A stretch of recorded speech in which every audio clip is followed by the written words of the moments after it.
Hello everyone. In the last session we have discussed about what is the difference between classification and regression. So I hope you all have understood the difference. That's the first point because it's important that we all understand and we all are in the same page because all the algorithms will be based on this now. And we have talked about multilinear regression or simple linear regression. In simple linear regression, there will be only one input. In multilinear regression, there will be multiple inputs. So that's the only difference. And apart from this, there is something called as errors. If you remember, I have talked to you about how did we achieve this best fit line, right? So the most important criteria is how to achieve this best fit line. So for that, if you remember, we have discussed about different types of errors.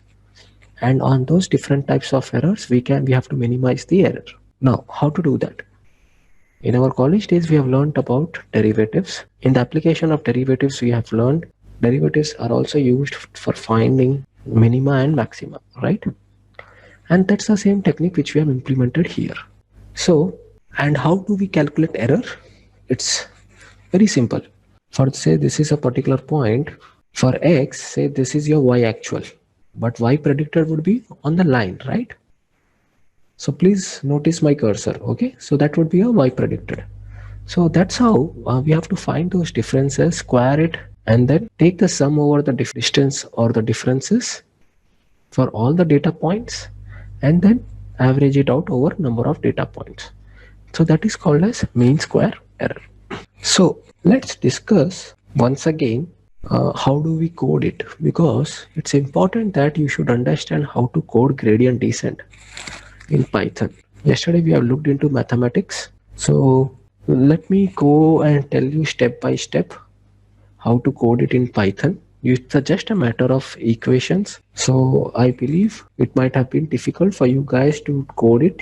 So today I just thought I'll just give you a step-by-step process so that you can use different for loops and write and code it for gradient descent using mean square error. So as we see, this is a mean square error. So the first step, what should be the first step? So let's go step by step. Okay, let me take this. Yeah.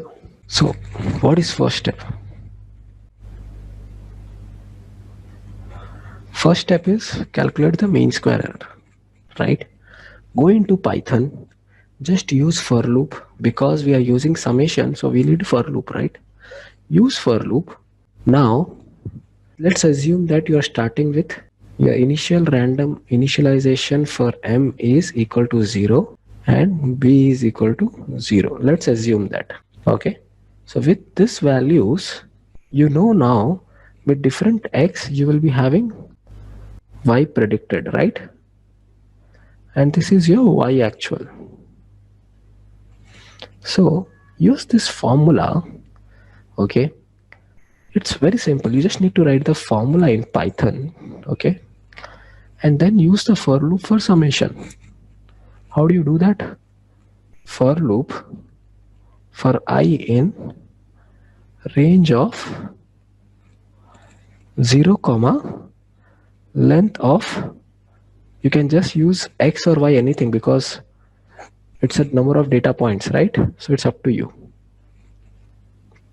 So whatever x you have in your data frame, so you can use this for loop in your Python, and then you can start coding. And then in this for loop, for different data points, you will get the mean square error. That is your first step. Okay. Now we have to minimize this, right? Our ultimate objective is to minimize this. So what we do differentiation. This is partial differentiation. Okay. So before going ahead, it's important for me, can someone tell what is the difference between ordinary derivative and partial derivative?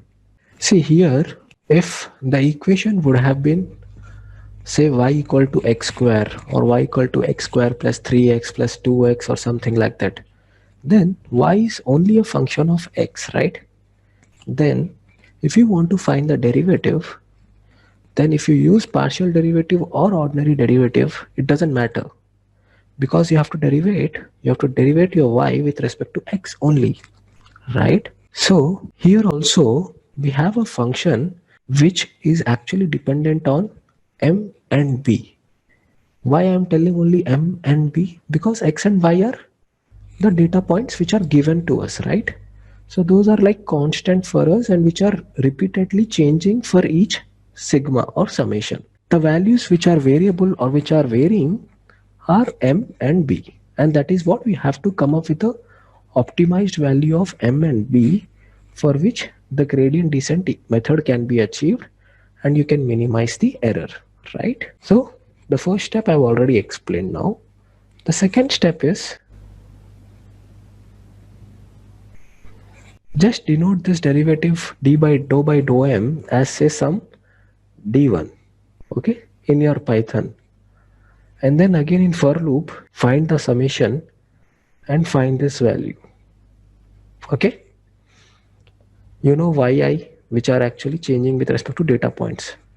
So in this case, for example, we have 4, 5, 6, 7, 8, 9, 10, 10 data points, right? So then the n should be 10, right? So that is how you can calculate d1. Similarly, so you can use the same for loop if you want, guys, okay? And then third step is, so you should be able to find the optimized code, okay? Whether to use separate for loops or same for loop. Now the third step to calculate dou by dou b, which you can assign it to d2, for example. Now, do I need to explain how to derivate this with respect to m? Now we already know the derivatives and now we have calculated d1 and d2. Now, the fourth step is, once you calculated the d1 and d2, you have to keep updating your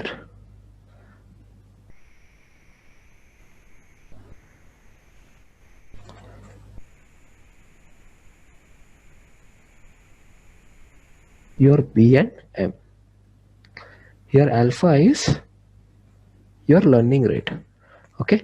So now think in this way, guys. For me, I think it will be very easy to explain you because we are all mechanical engineers and we have learned numerical methods, right? So what is numerical methods? See, if you remember the Euler method, RK4 method, RK5 method, there are different methods, right? Newton-Raphson methods. There are so many methods which we have learned in our numerical method session, right, in our college days. So as a mechanical engineer, it was mandatory for us to learn because our simulations, most of the simulations would be iterative process, right? So we will always try to achieve to a optimized value or to the solution by using iterative process, right? And that is what we have to do here. This is also iterative process.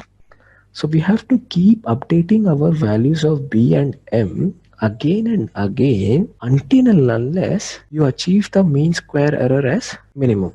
So at one particular point, so how now the point is, this is one thing, this for loop is one thing, okay? There would be one more for loop on this above this, I would say above this, okay? So this for loops which I have used is to use for calculating error derivatives, but there would be one more for loop on the top of this, right? And that it's up to you. For example, let me take this as j. Then let's assume that in 1000 steps we are able to achieve the optimized solution. What do I mean by 1000 steps? If this is our error curve, we are, for example, m equal to 0 and b equal to 0, somewhere here, let's say somewhere here. With the help of learning rate, we are slowly moving towards our optimized minimum or minima value, right? So yes. So see, let's say j equal to 0, then it will go into this for loop and then it will calculate the mean square error, then it will calculate d1, d2, and then initially we have assigned b equal to 0 and m equal to 0, right? So right, we have to update b and m, and then again it will go to the upper for loop now, then it will take j equal to 1, and then again in the inner for loop it will calculate again with different m and b, it will calculate mean square error, again d1, again d2, and then based on D1 and D2 and the learning rate, it will again calculate, it will update the value of B and M, and then again it will go to the upper for loop and it will take j equal to 2, and then again it will go into inner for loop where it will calculate mean square error and then D1 and D2, and then it will calculate B and M, and then again it will go to the next for loop. So the point is what learning rate you are deciding. If your learning rate is very high, then it will, instead of going on this slope, it might directly go out of this curve. Okay, so you have to be very careful and start with smaller learning rate. And then if you notice in 1000 iterations, if it is not converging, then you can increase the iterations, or else keep on increasing the learning rate and find that an optimum value of learning rate where your error value is not increasing. Okay, so this is just a trial and error, but what I do with my initial stage, I choose this learning rate as 0.001 and with 1000 iterations, and that means 1000 different M and B values. That means 1000 times I'm updating M and B, and then we will find if there is any minimum mean square error. Once we achieve minimum mean square error, then we should stop there. How would we know if we have achieved the minimum mean square error? In this for loop, you have to write if else condition also, that if the mean square error for current iteration is increasing from the previous iteration, then we have to stop, right? So perform gradient descent in Python with any loss function. Loss function in the sense error, any error function which you are willing to. I would say you can use L2, which is this mean square error, because L1 will be having mean absolute error. There you will be having modulus, right? So what is mean absolute error? Which is also known as M1. It is 1 by sigma absolute of y actual minus y predicted, and y predicted is mx plus b. Now we have to differentiate this also, right? So it would be difficult if you, it not be difficult, it's just that if you could recollect what is the differentiation of mod x, if you remember guys, because this is something like mod x, right? To keep updating your values b and m like we have done for L2 function. For L1 function, we have to find derivative of this, right? In the previous case, it was simple. You had square, and we know what is the derivative of x square. But here, we have to find the derivative of mod x. So the first question was perform gradient descent, which I've already explained. Difference between L1 and L2 gradient descent method, which I already told you. How does the equation looks like? You have to tell me what are the pros and cons. Okay. And the third question, what are the different loss functions for regression? I have told you 2 or 3, I believe. You can come up with different ones. In the fourth one, what is the importance of learning rate? To come up with the importance of the learning rate, see, I've already explained you, if you increase the learning rate very high value, then there is a slight chance that your tangent will go. So your tangent will be like this, right? Then if you take very high learning rate, then your value would be somewhere here. Then instead of going below the bowl, you are actually going outside the bowl, right? So it's important to choose right learning rate, but I would recommend that you go back and in Python coding, you have to change the values of different learning rates and do trial and error method, and you will understand its significance. How to evaluate linear regression? I've already told you. What is the difference between multiple and adjusted coefficient of determination? This is something which I didn't tell you and I want you to explore, okay? One hint which I can give is, for simple linear regression, if it is multiple or adjusted, it doesn't make much difference. See, what do I mean by coefficient of determination? R square, right? R square is our coefficient of determination, right? So this R square, what we were talking about in simple linear regression, that was coefficient multiple or coefficient of determination. So both are R square only. It's just that there will be slight difference in the values and in the formula. For simple linear regression, when there is only one input, both are one and the same. There is negligible difference, I believe. But when it comes to multilinear regression, you should know which value should I look at. Okay, in Python, it's very simple. If you just write score dot score, it will give you directly the one which you have to look at. But you should know the difference. What is the difference between multiple coefficient of determination and adjusted coefficient of determination? So this difference would be noticeable when you work on multilinear regression. And multilinear regression is when you have multiple. So I have given one puzzle yesterday, right? How many rectangles are there in the chessboard? For example, let me take very small chessboard of 2 by 2. Right, so you have the answer, but I'll tell you the different logic here. Let me take 2 by 2 square board. How many rectangles do we have? One important thing which you should know is every square is a special type of rectangle, right? So here if you notice, one square, two rectangle, one rectangle, two rectangle, three rectangle, third one, fourth one, fifth one, sixth one, because every square is a special type of rectangle. So you will have 9 rectangles here. Now, how did I tell this?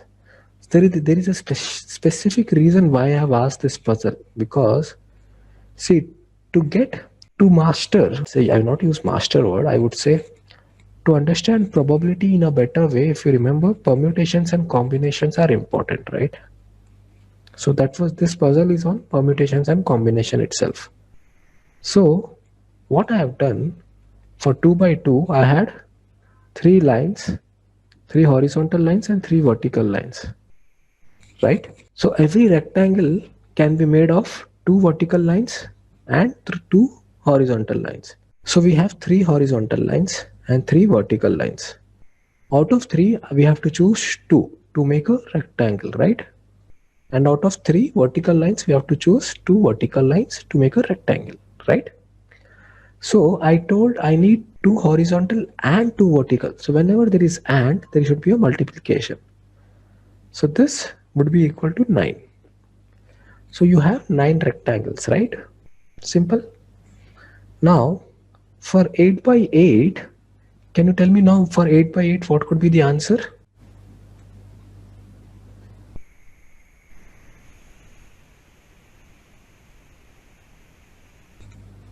It is 9c2 into 9c2. So Jairam has solved this problem from a different logic, and this is the one which I had in my mind. Okay, cool. Okay, so to get started with classification. So now we are in classification. Now you must be thinking, if it is a logistic regression problem, if it is a logistic regression, as I already told, regression is used for prediction the continuous variable or something which is in specified range, such as height of a person, weight of a person, income, salary, sales. And classification is the one where we used to predict the class, whether the email is spam or not, whether the machine will sustain or not, right? Whether the temperature of the brake disc is greater than 100 degrees or less than 100 degrees. So for this kind of problems, right? Or whether the temperature of the fuel tank is between 30 degrees to 50 degrees, one class, 50 degrees to 70 degrees, second class, 70 degrees to 90 degrees, third class, 90 degrees to 110 degrees, fourth class. So this is like 4 different classes where we have to predict what would be the output, right? In whether this data will fall in class 1, class 2 or class 3 or class 4, right? It is very simple. But the reason why it is called as regression, it's because of this equation again. See, it's because of the same equation. We are using the same equation in logistic regression also, which is the linear regression equation. Now, you must be thinking, if we are using linear regression, how do we predict the class? We can predict the output if it is continuous variable using linear regression. How do we predict the output which is discrete, right? So for that, what we do, we implement something called as sigmoid function. So first of all, the sigmoid function, what it is, I will let you know. The sigmoid function is equal to 1 by 1 plus e power minus say x in minus x. This is a real equation of sigmoid function. But in our case, we are just replacing that x with this y. Okay. And that is the sigmoid function gives us the probability. Okay. So the value what we get, it will be based out in the form of probability. Tell me something. Will this sigmoid function be ever greater than 1? Will it be ever greater than 1? See, I have a function which is something like this. Substitute some random values for x and calculate the value of this. Can we ever get the value of this function greater than 1? No, right? Because you can substitute whatever value you want, but it will be never greater than 1 because your numerator is 1 and the denominator is greater than 1, right? Now, tell me, can it be lesser than 0? Can the value of this be lesser than 0? Yes or no? No, right? Why? Because that too, it can only reach 0 when x is, it will be always positive. Yes, that's correct. So it will be never greater than less than 0 and it cannot be greater than 1 because your numerator will be always lesser than your denominator. In the worst case, it can be 1. So it will always lies between 0 to 1. Now if you substitute some values of x and if you plot it, you will notice the graph of a sigmoid function will look like a S curve. It will look like something S curve. Okay, S. It looks like a symbol of integration, right? Oh yeah, but then it is S shape. Okay.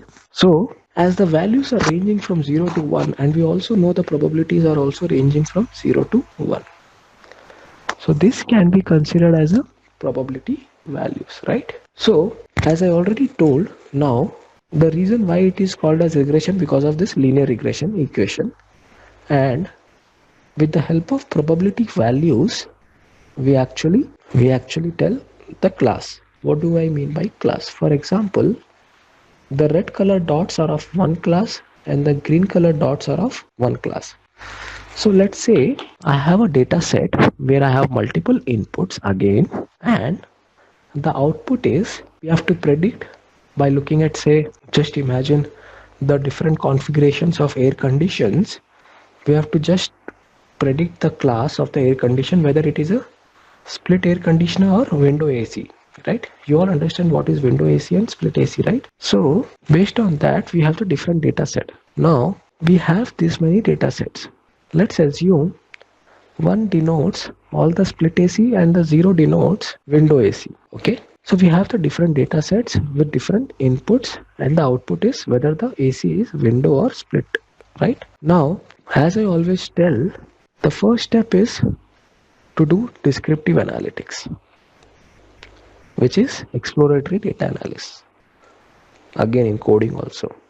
The second step is divide the data into training data set and test data set. In descriptive analytics, you know, right? All the EDA, graph, everything will come in the first step.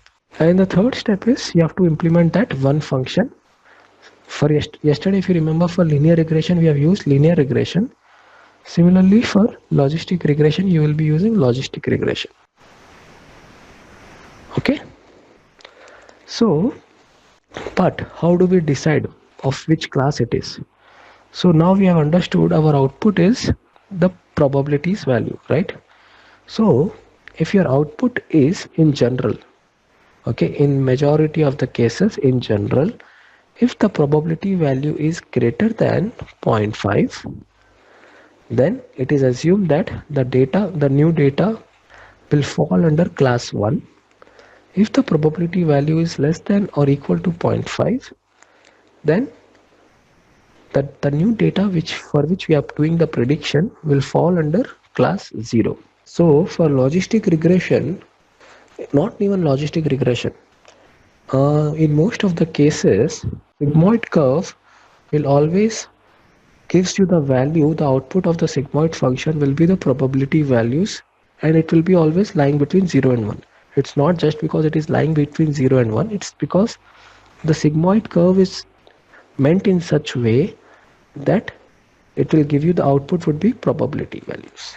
So in future also you will come up with the sigmoid function later on in different sessions where you will be using the sigmoid curve, okay, where you will be using the threshold or where you will be considering this as probability values. So I was talking about sigmoid function. So if I want to clear your answer, Naga, you have to understand the loss function for this.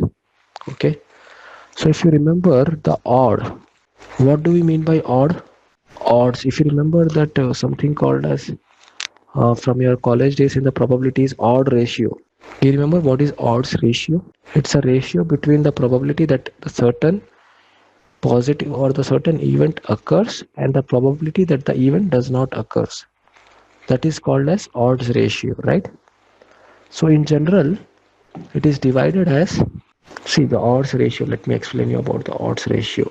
I'll just give you the some hint here so that you can understand it in a better way, which is P by 1 minus P. P is the probability, right? So the probability always lies between 0 to 1. That's the reason from a probability to occur, any event is P divided by the probability not occurring is 1 minus P. So far so good. So if you could recollect this odds ratio, the way we have done, it's not just because 0 to 1, but I have just given that as an example because it was easy to understand. But if you want to go into very deep of logistic regression, it will take a lot of time. But I'm just giving you the hint so that you can go back and explore yourself. Okay. So there is something called as odds ratio, which is P by 1 minus P. So there is something after this, there is something called as logit function. Logit function is apply just log to this odds ratio. Okay. So when you apply logit function to this odds ratio, you will notice that somewhere down the line, you will come up with this equation. When you apply log to this odds ratio, that is a logit function, which is also on this name logit function, logistic regression has come up. So logistic, because of this logit function only, the name is logistic regression. Okay. So when you apply log on the odds ratio, which is log of P by 1 minus P. So log of A by B is log A minus log B. So then you know it will be log P minus log of 1 minus P. And when you expand that, you will notice you will get the equation in this term. Okay. So that is where that is a reason that it is giving us the probability values. So I just didn't wanted to go into big detail because that would become a very advanced thing. But you can always go back and explore it on this. Okay. So you have to again do the same thing. What we have done here, the gradient descent method for the loss function. And this is the loss function, right? In the linear regression. Similarly, you will have the loss function in logistic regression also. Okay. So which you have to understand and then you have to work on that. And then at the end you will understand how we got this value and why it is denoted as probability. Okay. So but we can have a separate session on that. In future, I believe there will be a very advanced session on logistic regression and the linear regression. Different machine learning algorithms, there will be very advanced session for each algorithm, I believe. Now, this probability value is like a sigmoid function because it is using the sigmoid function equation. And based on this p-value, this is the curve which we will be getting. And if the p-value is greater than 0.5, it goes into class 1. If the p-value is lesser than or equal to 0.5, then it will be in the class 0. Okay.